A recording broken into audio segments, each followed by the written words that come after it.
ok? Então, nós vamos dar continuidade à nossa disciplina, que é a parte de gestão de projetos. Então, a gente vai fazer uma recapitulação rápida acerca do que já foi abordado, de maneira bem resumida mesmo, e a gente vai dar seguimento ao conteúdo nas próximas. Então, a gente vai começar aqui já discutindo a questão das fases do projeto. Mas para que a gente entenda rapidamente, para fazer uma recapitulação acerca da questão do gerenciamento do projeto, o que a gente vai utilizar aqui? Vamos fazer uma rápida definição do que é, né, projeto. Então, na verdade, quando a gente passa a analisar o que efetivamente é um projeto, o que é que nós temos que levar em consideração? Ele passa a ser um instrumento, que ele é fundamental no quê? Para que a gente tenha, a partir de uma determinada atividade ou a execução de uma nova atividade, a gente possa ter aí, né, a questão, sei lá, da prestação de um serviço, da geração de um produto, o desenvolvimento de alguma nova tecnologia, um projeto de pesquisa em si. Então, a partir desse pressuposto do que é o interesse base do que vai ser o nosso projeto, a gente passa a trabalhar o quê? Uma implantação, onde a gente vai desenvolver estratégias que vão dar o passo a passo no desenvolvimento daquele projeto. O que eu quero dizer com isso?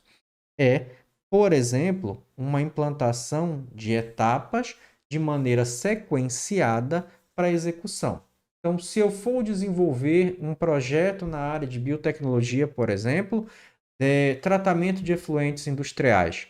Então, como vai se dar a concepção inicial desse projeto? Qual é a fundamentação tecnológica, a fundamentação teórica, a base para que eu construa esse documento? E a partir daí, quais são as estratégias que nós vamos ter para trabalhar no desenvolvimento das etapas que permeiam esse processo de tratamento desse efluente industrial? E a partir desse pressuposto, o que é que nós temos? Que um projeto ele vai ter início, meio e fim muito bem determinados, tá? Quais são os recursos que nós vamos utilizar? Como é que a gente vai conduzir a realocação desse recurso? O que é que vai ser gerado de tecnologia? O que é que vai ser feito, inclusive, dos nossos colaboradores? O passo a passo do colaborador no desenvolvimento desse projeto? E qual é a função central? Atingir aí o objetivo que foi pré-definido. Nesse exemplo que nós citamos, qual é o exemplo? Qual é o objetivo fim? Trabalhar biotecnologias no tratamento de efluentes industriais. Seria, né, uma situação. Então, dentro desse pressuposto, o que é que nós vamos ter? Que um projeto ele tem como característica primordial três fatores que a gente vai estar observando. Tá? O primeiro deles é a questão do tempo, da temporalidade. Tá? Ele é um projeto que ele tem um tempo pré-determinado de execução, podendo ou não estender esse tempo de acordo com a necessidade e o andamento do projeto. Às vezes aparecem alguns percalços, alguns imprevistos e porventura a gente tem que fazer adequações. Mas é uma característica extremamente importante do projeto.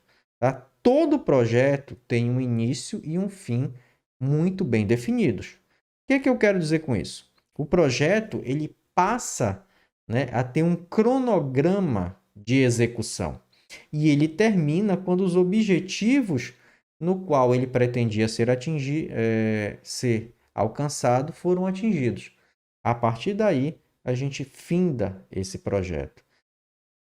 O outro fator que a gente pode levar em consideração é o que a gente chama de ser um projeto único, um projeto exclusivo. Vamos colocar isso entre aspas, tá, pessoal? Por quê? O que é que eu quero dizer com isso? Ele passa a ter um diferencial, seja na produção do conhecimento, seja na prestação de um serviço, na geração de um determinado produto.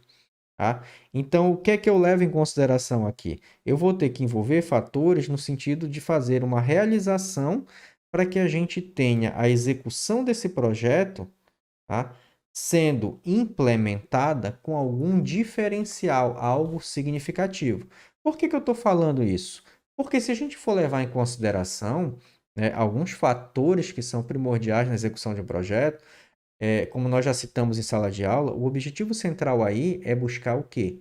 por exemplo, uma fonte de recurso, um financiamento.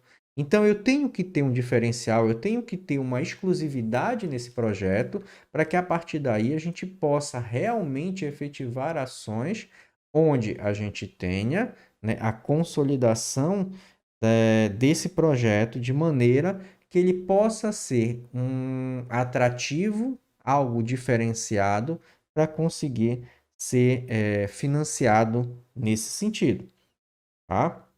E o outro aspecto é que ele seja progressivo. O que é que eu quero dizer com isso? É que esse projeto ele tem que ser compreendido. E isso vai ser feito através do quê? Do nível de detalhamento que a gente está executando dentro da elaboração do nosso projeto, tá? No gerenciamento, na hora que eu vou formular esse documento, tá? E o outro ponto que a gente vai levar em consideração, e aí eu vou fazer uma analogia com, por exemplo, sistema de gestão ambiental, nós temos aqui fatores a serem observados no sentido de que, onde eu vou ter projeto, subprojetos e programas que vão ser executados, tá? Ou seja, eu vou subdividir o meu projeto maior em subprojetos a serem executados. Dentro desses subprojetos, eu vou ter programas. E aí, fazendo a analogia que eu falei com o sistema de gestão ambiental, o que é o programa? É exatamente a etapa de execução do meu projeto. É quando eu vou ter dentro do programa o passo a passo do que vai ser feito em cada uma dessas áreas para que a gente possa, né, conseguir consolidar os objetivos, as metas que foram propostas em cada um desses subprogramas que compõem o nosso programa maior, que é o nosso projeto principal. Então, dentro dessa estrutura, a gente observa que eu tenho algumas fases para serem executadas, tá? Então, nós vamos ter a questão da identificação. E o que é importante também aqui? Nessa identificação, a gente vê quais são as demandas e os direcionamentos que nós vamos seguir, para que a gente passe para uma etapa de elaboração. Tá? E aí eu trago novamente uma outra ferramenta que é muito utilizada na gestão ambiental, que é o ciclo PDCA, onde você tem o planejamento, o fazer, o checar e o agir nas ações corretivas. Se vocês forem perceber, todas essas fases que estão aí nesse círculo, eles têm uma sequência de ação e um ponto leva ao outro. Por quê? Há, né, uma reavaliação contínua desse processo para identificar falhas, onde é que eu posso estar melhorando e que ações eu posso estar desenvolvendo para consolidar da melhor maneira possível o meu projeto, tá? Um fator que a gente leva em consideração é o que a gente chama de ciclo de vida, tá?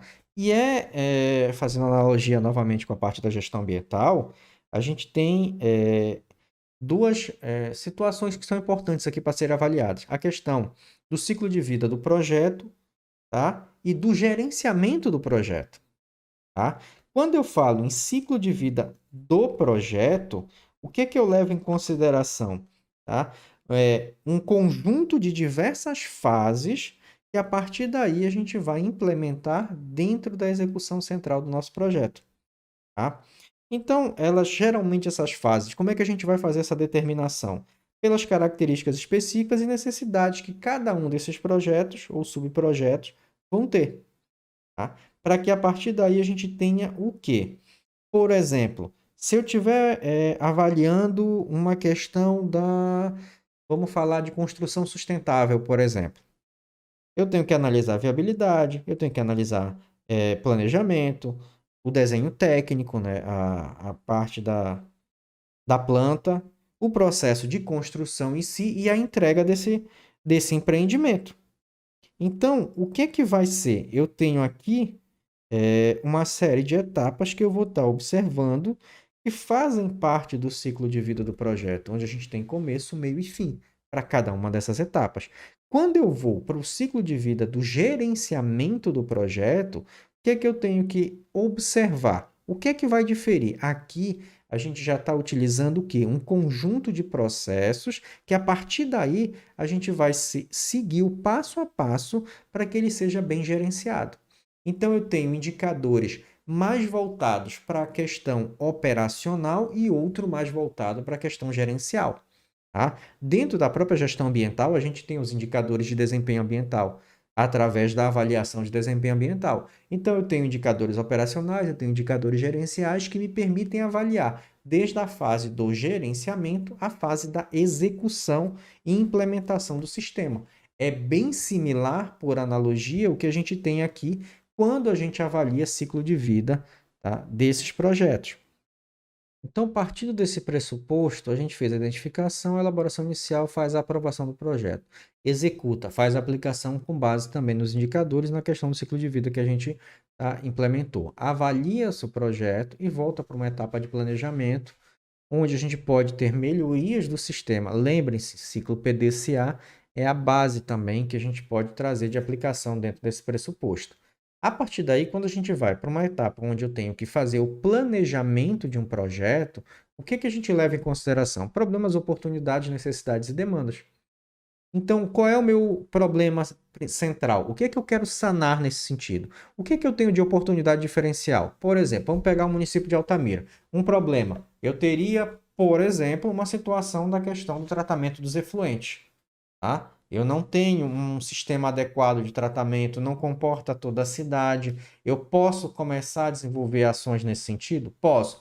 Ou então eu tenho empreendimentos que estão extremamente degradadores da questão ambiental e eu não tenho uma fiscalização, uma ação direta do órgão ambiental nesse sentido. Isso está depreciando a qualidade dos corpos hídricos, do meio ambiente de uma maneira geral, isso está afetando a população.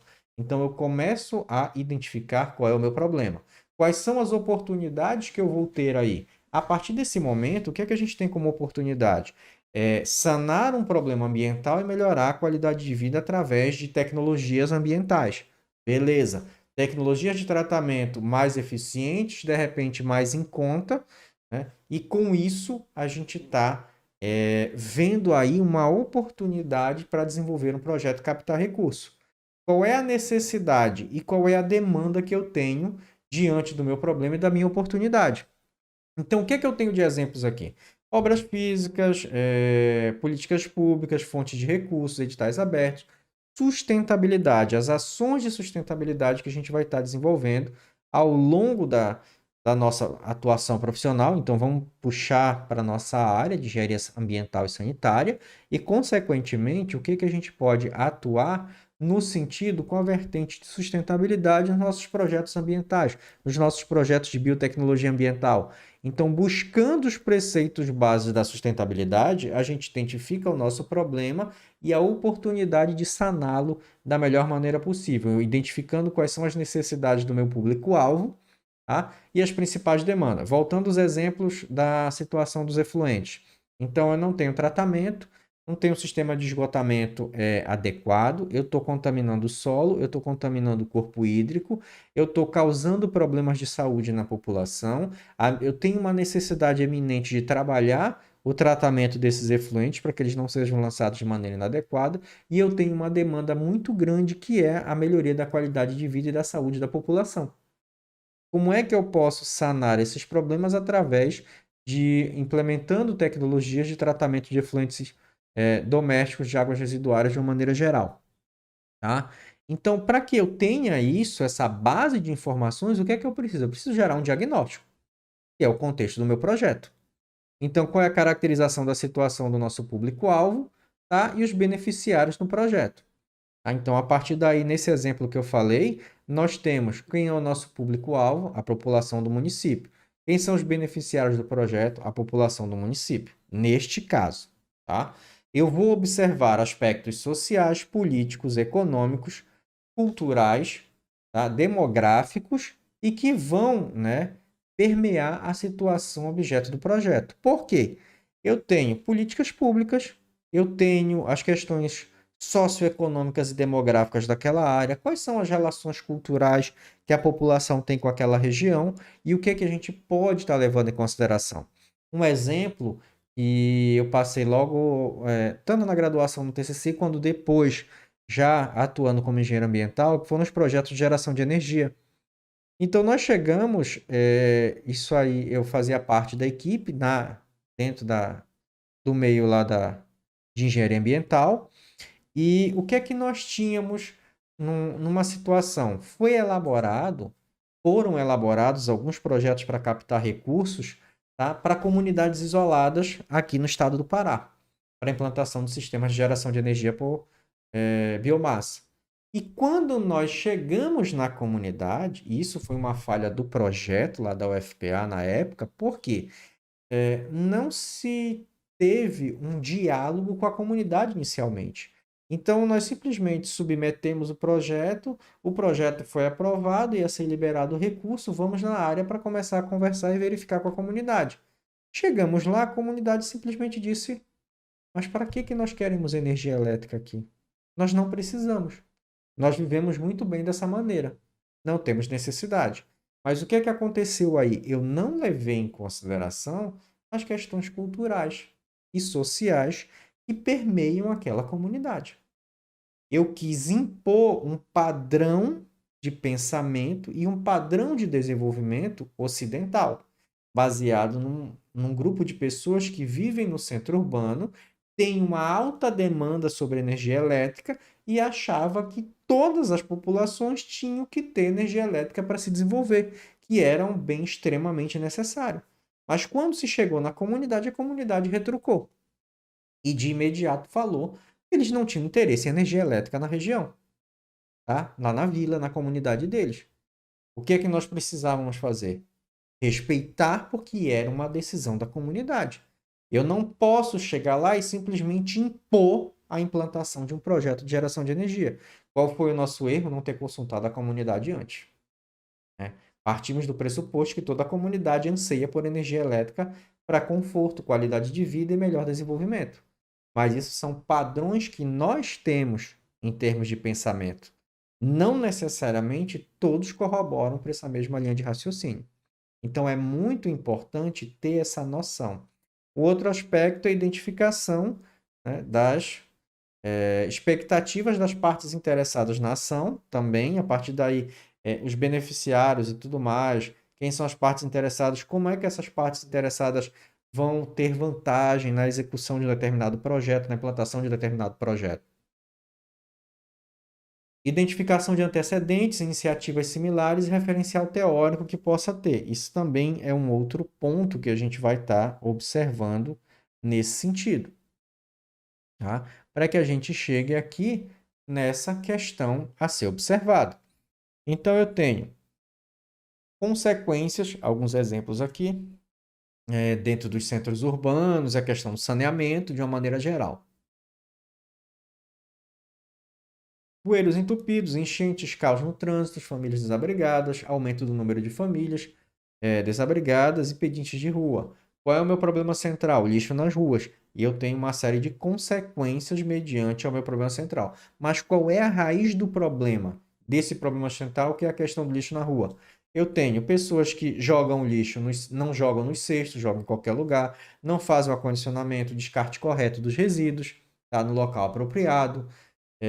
Não existe cestos espalhados suficientes pelas ruas dentro do município, não existe um recolhimento adequado e periódico pela prefeitura, não temos uma limpeza adequada, uma varrição regular nessas vias públicas, nesses bueiros e tudo mais. Entenderam? Eu tenho consequências que está no topo, que é o que a gente está visualizando, mas em cima dessas consequências eu preciso observar qual é o problema central e qual é a raiz desse problema que foi ocasionado.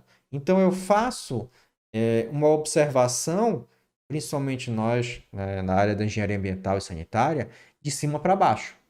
Então, eu vejo o que é que está acontecendo para identificar qual é o problema e, a partir daí, trabalhar para solucionar a raiz desse problema.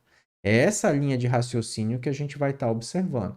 E quando eu falo da etapa de planejar o nosso projeto, o que é que a gente tem em consideração aqui? Um diagnóstico ele vai permitir uma visão clara do contexto do projeto. Então, isso para a nossa área ambiental a gente já tem a perfeita noção. O diagnóstico ambiental ele é um instrumento. Vocês viram isso em avaliação de impacto ambiental 1 e 2. Então, o diagnóstico ele te dá a informação inicial, o que vai ser a base de dados que a gente vai utilizar para que a gente possa planejar e estruturar um projeto. Ou seja, eu posso, partindo daquela árvore de análise do slide anterior, fazer uma observação sobre consequências e problemáticas que a gente está atrelada a essas consequências e determinar a raiz do problema. Através do diagnóstico, eu consigo ter isso. Então, é um subsídio para esboçar o projeto e os elementos que justificam a relevância e abrangência desse projeto. Tá? E aí a gente parte para o que é o que a gente chama de esboço de um projeto. Basicamente, a gente precisa entender que esse esboço ele passa a ser bem definido quando? Quando ele passa a ser realizado, quando eu defino o que será realizado e o que será e o que não será realizado, perdão. Tá? Então, mas para que a gente entenda alguns conceitos principais aqui, o que é importante a gente estar observando quando a gente fala desse esboço inicial do nosso projeto, tá? Quais são os processos de gerenciamento que a gente vai começar a observar, tá? A partir daí, o que eu posso ter como trabalho a ser necessário para ser executado, ou seja, o que vai ser realizado, fazer uma filtragem do que não será realizado, porque a gente considera obrigatoriamente que o investimento do projeto será finito, tá? Mas seus resultados precisam ser duradouros. Então eu tenho que filtrar o que é realmente importante a ser executado nesse projeto e o que não é. O que pode ser uma continuação do projeto, o que pode ser um projeto paralelo, um outro projeto no momento posterior. Porque se eu quiser fazer uma análise muito profunda, o que vai acontecer? Eu vou ter uma série de subações que eu posso me perder na execução do projeto e, na verdade, não realizar absolutamente nada, porque eu não consigo concretizar essas ações, tá? Então, a partir daí, o que a gente precisa observar, tá? É que eu preciso ter quais são os meus objetivos. Então, devem ser claros e definir os alvos, ou seja, o problema e solução que o projeto vai trabalhar. Por quê? Porque eu preciso ter, a partir daí, com os objetivos e as ações, identificar as causas. Qual é o meu problema central, quais são os meus efeitos e quais são os resultados que eu estou esperando. Tá? E aí a gente tem a chamada árvore de prioridade, que está diretamente relacionada aos problemas que são definidos na justificativa do nosso projeto. Tá ok?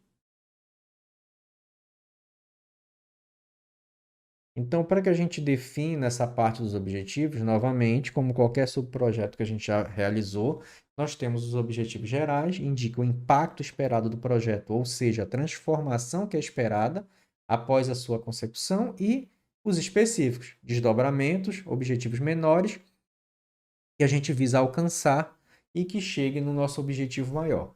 Isso não é muito diferente, vocês recentemente, inclusive, tiveram que elaborar o pré-projeto de pesquisa de vocês, então parte desse mesmo pressuposto de interpretação nesse sentido do que vocês vão estar executando.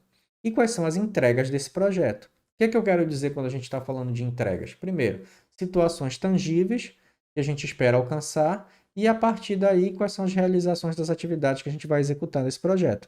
Tá? Um bom projeto apresenta perfeita amarração entre o que é entregue, o que é proposto e o que, é que tem no diagnóstico.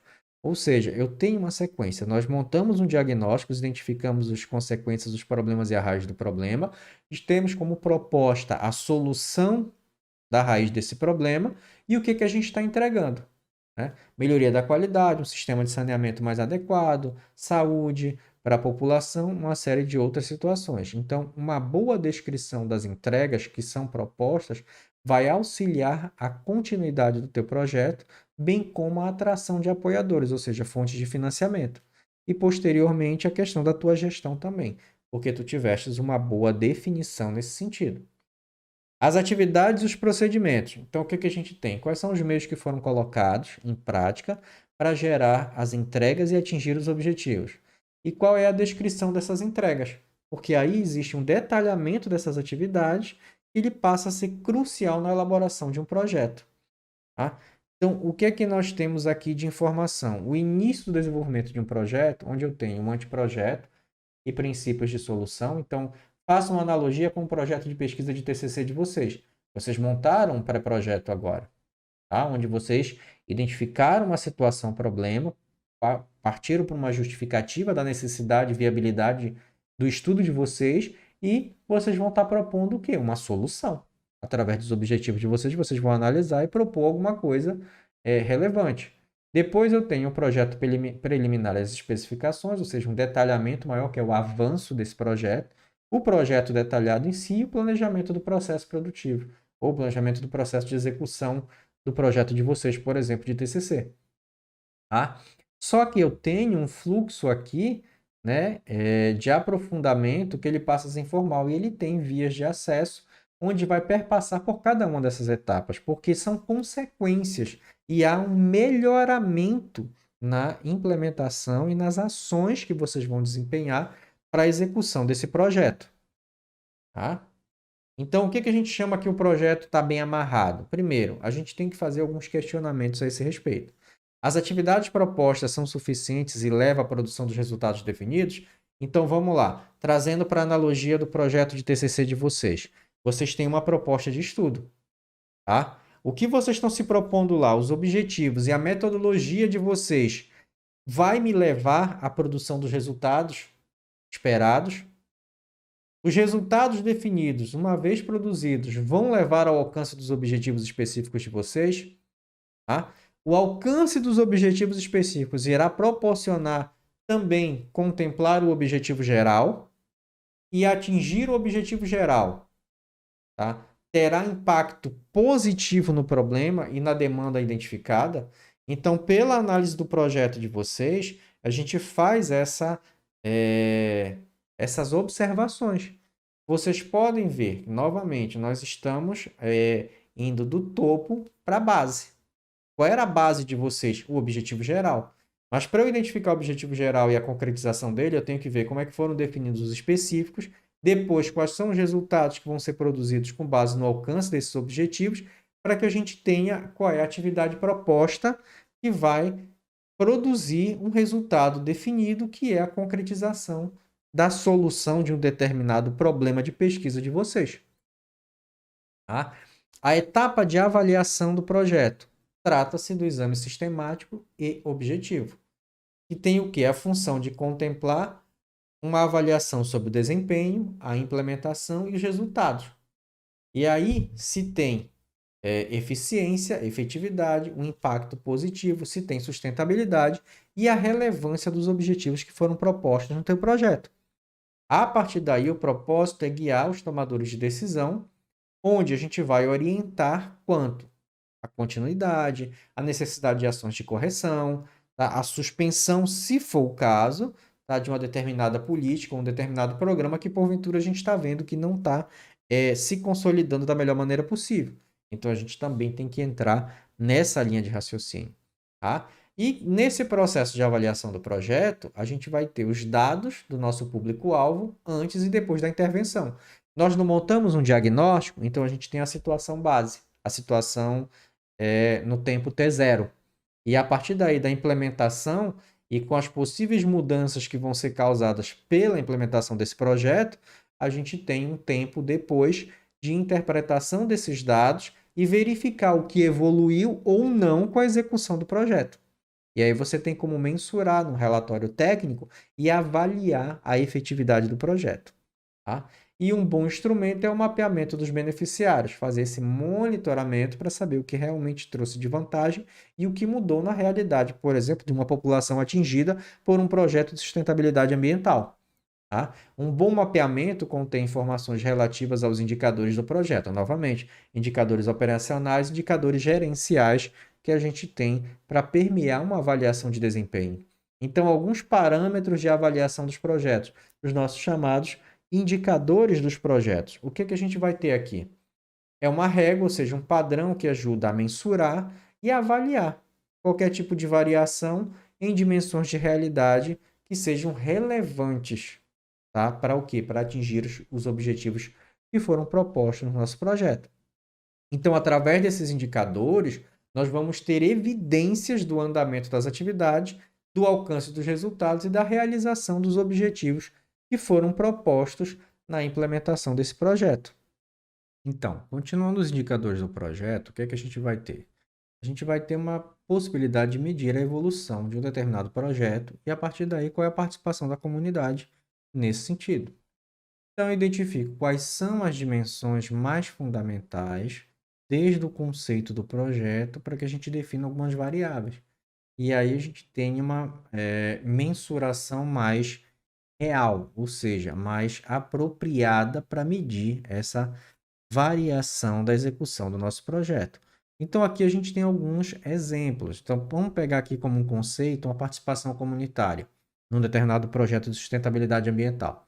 Então, o que que a gente vai ter de variáveis? Envolvimento com a gestão dos serviços sociais básicos, níveis associativismo, tá? E representação em termos de conselho. São algumas variáveis que a gente vai passar a observar da participação comunitária nesse determinado projeto. E o que é que eu tenho como indicador? Eu tenho o percentual de pais votantes nas eleições, tá? Para a diretoria da escola, percentual de mães participantes das reuniões de pais e mestres, número e tipo de organizações presentes na comunidade, número de participantes regulares nas reuniões, grau de participação em conselhos. Então, vamos ver aqui um projeto na área ambiental, tá? Então, se a gente vai discutir o que a gente tem assim como mais próximo, nós tivemos algumas situações em Belém alguns anos atrás, né, na primeira gestão do prefeito Edmilson Rodrigues, que ele instaurou na cidade o que a gente chamou de gestão participativa. Então, a partir do momento, o que é que ele fazia aí nessa questão da participação da comunidade? Eu tinha conselhos nas áreas dos bairros, né, mais periféricos, onde a gente trazia um diálogo entre a prefeitura e a comunidade local para ver quais eram as principais dores, as principais demandas e os anseios dessa população. A partir daí, a prefeitura desenvolvia projetos de acordo com essas demandas, claro que dentro das possibilidades, né? E a partir dessas demandas se executavam os projetos. Quais eram os indicadores aí? Era o percentual de pessoas que realmente participavam das reuniões para votar o que eles chamavam de orçamento participativo, onde a comunidade elegia quais eram as principais demandas e para onde o orçamento. A prefeitura chegava e dizia: olha, eu tenho X recurso para gastar nessa área. O que é que vocês têm aqui como prioridade para ser feito? Então, junto desse diálogo, a participação da comunidade, dos líderes comunitários, na tomada de decisão, tá? O número de participantes regulares nessas reuniões, o grau de participação, quem fazia parte do conselho diretor, quantos tinham no conselho diretor da comunidade. Tudo isso eram indicadores de participação da comunidade, por exemplo. Então, a gente atrelava essas variáveis para fazer uma mensuração do quanto a comunidade daquela determinada área estava engajada na discussão sobre os projetos que a prefeitura iria desempenhar. Então, isso é um indicador muito importante nesse sentido.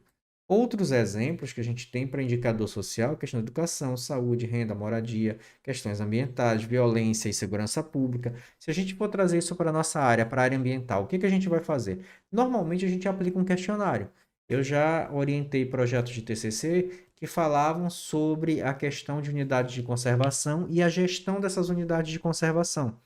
Então, levava-se em consideração aí como ferramenta a educação ambiental, como instrumento de conscientização, e ao mesmo tempo fazia-se um diagnóstico sobre a situação da UC. Para quê? Para que a partir daí eu tivesse uma avaliação, um diagnóstico inicial sobre a comunidade que morava dentro da UC, como ela se relacionava com a questão ambiental, com relação à questão dos resíduos que ela gerava, como ela descartava os resíduos, se essa área também era uma área muito procurada por terceiros, como uma área para tomar banho, porque tinha praias e tudo mais. Então, tudo isso eu vou levar em consideração. E eu preciso ter o quê? Através dos indicadores sociais, como mensurar. Porque eu vou ter o nível de educação, eu vou ter o nível de conscientização, eu apliquei questionários nos visitantes e nas comunidades, para ter o quê? Um panorama sobre a situação dos principais usuários daquela unidade de conservação. Então, com base nisso, a gente foi fazendo um levantamento social e nós tínhamos esses indicadores. Por quê? Lá na frente, a questão de saúde, a renda, o tipo de moradia, o nível de escolaridade dessa população ia refletir sobre conscientização, ia refletir sobre o grau de importância que ele tem enquanto morador da unidade de conservação no papel também de atuar como um protetor daquela UC. Então, tudo isso eram fatores que a gente observava. Quais eram as questões de degradação ambiental que nós tínhamos na área e como isso afeta a população?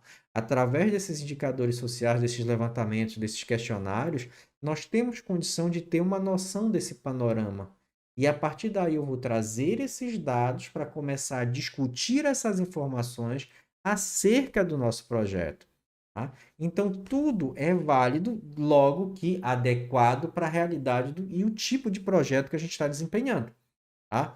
Obviamente, se eu estou falando de unidade de conservação, se eu estou falando de tutela do bem ambiental, sobre a manutenção da UC, de acordo com a finalidade que aquela UC tem, baseado na lei do SNUC, eu vou discutir diretamente questões sociais, indicadores sociais que são pertinentes ao objetivo do meu projeto. Avaliar o gerenciamento da unidade de conservação. E, através da educação ambiental, fomentar a informação e o conhecimento para conscientização, para mudar a postura e a relação de comportamento desses moradores, dos visitantes dentro da UC. Isso são objetivos de um projeto que a gente executa na gestão de unidades de conservação, por exemplo. Tá?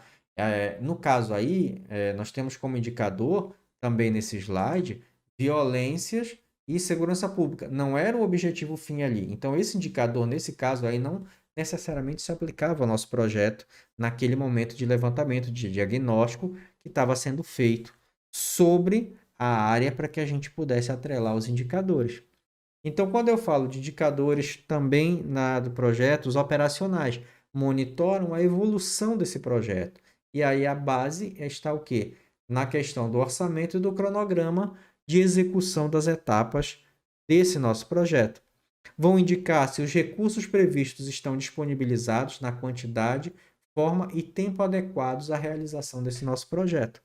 Tá? E se tudo isso tem relação direta com o nosso gerenciamento. Os indicadores operacionais vão estar atrelados lá na frente também aos nossos indicadores gerenciais. Por quê? Como a gente está executando, né, da melhor maneira possível cada etapa do projeto. E os operacionais refletem, né, a ação dos indicadores gerenciais, das ações gerenciais, perdão. Tá? Então, nós temos indicadores de desempenho. Aqui a gente tem o que? Evidenciando que os nossos produtos, os nossos serviços ou as nossas pesquisas que foram planejadas, como resultados imediatos, estão sendo alcançados. Os de efetividade, os efeitos que o uso dos resultados pelos beneficiários geraram, e isso pode levar um tempo, porque nós precisamos fazer a implantação e, a partir daí, fazer uma avaliação através desses indicadores, até que a gente consiga realmente mensurar os dados necessários sobre os resultados que estão sendo entregados na execução do nosso projeto. E aqui, dentro dos indicadores do projeto, a gente tem objetivos, entregas e atividades.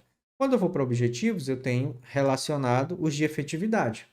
Tá? Quando eu vou para a entrega, os de desempenho. Quando eu vou para as atividades, são os operacionais que foram desenvolvidos dentro da execução do projeto.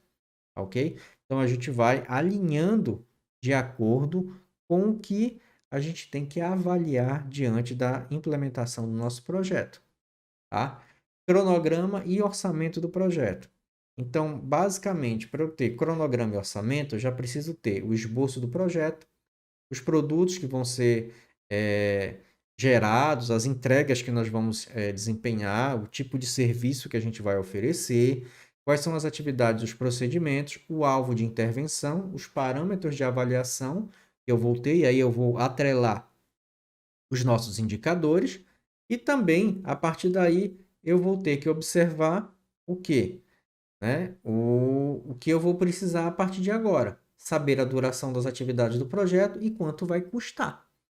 Então, a partir do momento que eu já tenho aquela base de informações, eu vou partir agora para o que está faltando para eu consolidar, que é o nosso, né, tempo de duração de execução desse projeto e o quanto ele vai custar. Então, eu vou implementar um sistema de saneamento na cidade, com tecnologias para o tratamento dos nossos efluentes domésticos, as águas residuárias de uma maneira geral. Então, a partir daí, eu tenho que verificar o que é que eu preciso fazer, tá? Quanto vai custar para eu fazer um sistema de drenagem, caso não tenha, ou eu já tenho um sistema de drenagem, só que ele é lançado diretamente no corpo hídrico. Então, eu vou redirecionar esse sistema de drenagem, né, para uma estação de tratamento. E lá eu vou ter que consolidar a estação, verificar o que é necessário, para que a partir daí eu tenha efetivamente a implementação dessas ações nesse sentido.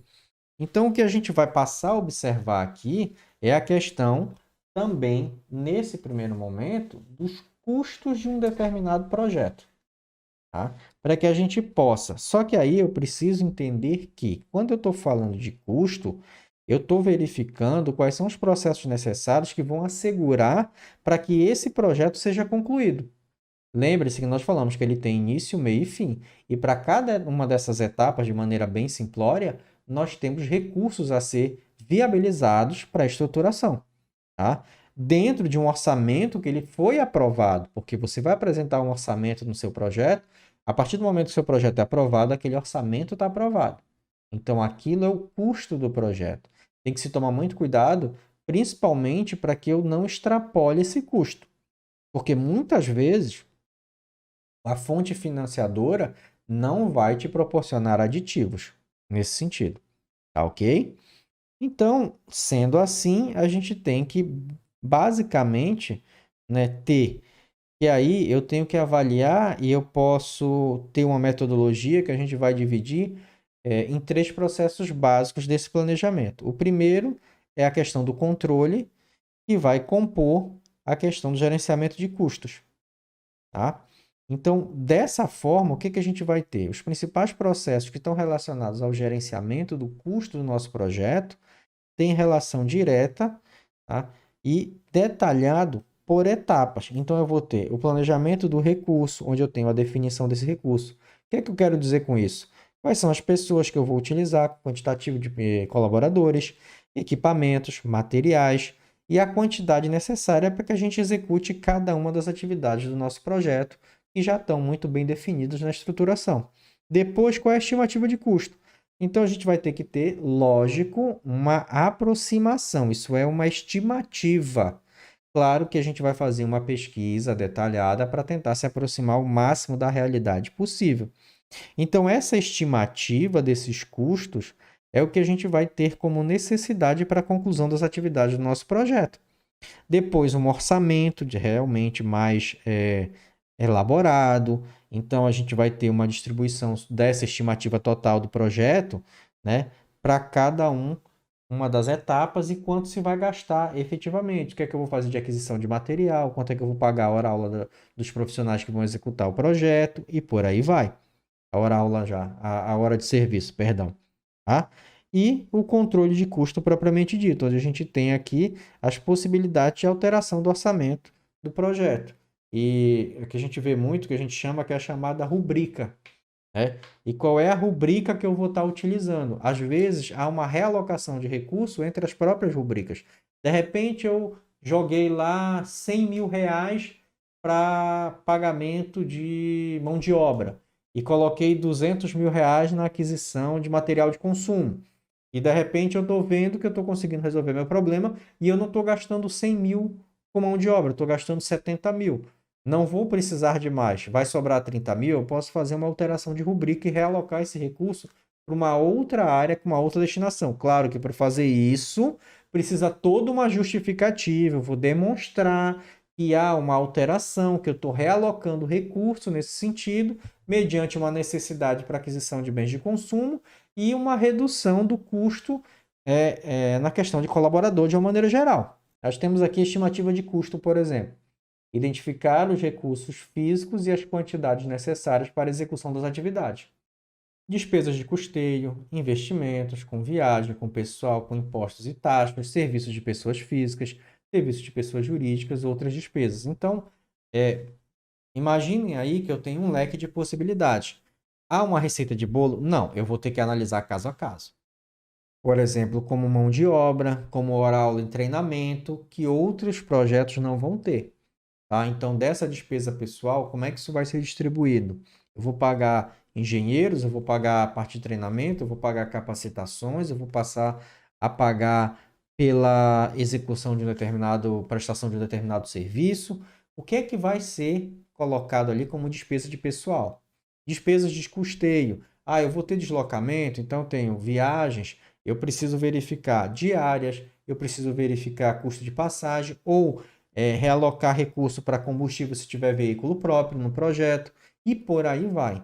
Então, cada caso eu vou avaliar de acordo com o que eu tenho em termos de necessidade.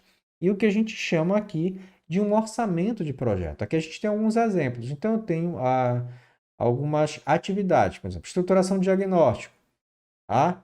Então, eu vou ter aí ao longo da distribuição do ano, por exemplo, aí está até antigo, 2018, os meses do ano. Então, o diagnóstico vai ser feito no mês de fevereiro. Vai custar quanto? Vamos lá, elaboração do projeto. Depois do diagnóstico com a base de dados, a gente vai para o mês de março e eu vou gastar tanto para a elaboração do projeto. Aprovação, financiamento e por aí vai. Contratação de profissionais. A partir do quinto mês do ano, a gente contrata profissionais. Quantos profissionais eu vou contratar? Ah, eu posso dividir? Posso. Eu vou, de repente, fazer a contratação de um grupo de profissionais no quinto mês do ano e eu vou ter um outro grupo de profissionais no 10º mês, no 11º mês do ano, por exemplo, dependendo da minha demanda, da minha necessidade. Isso não necessariamente está atrelado a um único mês, tá, pessoal? Isso vai depender de como você está orçando para gastar o recurso do seu projeto. Então, eu posso ter, numa fase inicial do projeto, a contratação de mão de obra um pouco mais barata para executar determinados serviços, e isso vai durar um mês, 2 meses. Então, eu vou orçar aí a contratação de profissional durante o mês 5 e o mês 6, por exemplo. Cessou esses profissionais, eles não vão ser mais pagos, eles já terminaram o serviço dele. Eu vou exigir aí a contratação de profissionais mais qualificados, de repente engenheiros, de repente outras demandas técnicas que aí, dependendo do mês que eu vou precisar, eu vou contratar. Pode ser para um mês, pode ser para 2 meses, pode ser para a execução toda do tempo do projeto e por aí vai. Dependendo da minha necessidade, eu vou redistribuir esse processo de contratação, tá ok? Depois, adequação da estrutura física, se você vai gastar e tudo mais, recursos humanos, se eu vou precisar de capacitação, treinamento da comunidade, passar algum processo, né, de orientação nesse sentido. Eu vou ter que pagar alguém para estar lá fazendo isso. As etapas de monitoramento e avaliação, isso pode estar distribuído ao longo do projeto. De uma maneira geral, se vai implantar uma estação de tratamento de efluentes, o que é que vai acontecer? Eu posso ter um monitoramento constante, desde a etapa de início de construção da estação de tratamento até a operacionalização dela. Tá? E a partir daí, dessa operacionalização, e aí finalizou o projeto, quer colocar ela para funcionar, se eu tiver um projeto de implementação relacionado à manutenção e operação, lá eu também vou ter que fazer um monitoramento e avaliação periódica do efluente tratado para saber o grau de eficiência da estação de tratamento. E por aí vai, e a emissão de um relatório final nesse sentido. Tá? Então, por exemplo, de recursos humanos, o que é que eu tenho na equipe técnica? De repente, um engenheiro, um arquiteto, aí eu vou ter a carga horária semanal, o número de meses que ele vai ser contratado, o valor e o valor total. Então, eu estou fazendo um orçamento também dos custos com relação ao pagamento de profissionais. Tá? E aí eu defino. Por exemplo, o exemplo que eu falei anteriormente. Ah, eu vou precisar, de repente, de pedreiro, ajudante de pedreiro, e eles vão ficar 3 meses para construir a estrutura que nos interessa. Então, durante os 3 meses, eles estão lá. Vão ser pagos 3 meses, valor X, valor total, e assim vai. E você vai distribuindo. Aqui eu tenho encargos e impostos sobre o salário, que você vai também redirecionar um percentual, né? E a partir daí a gente vai montando essa estrutura.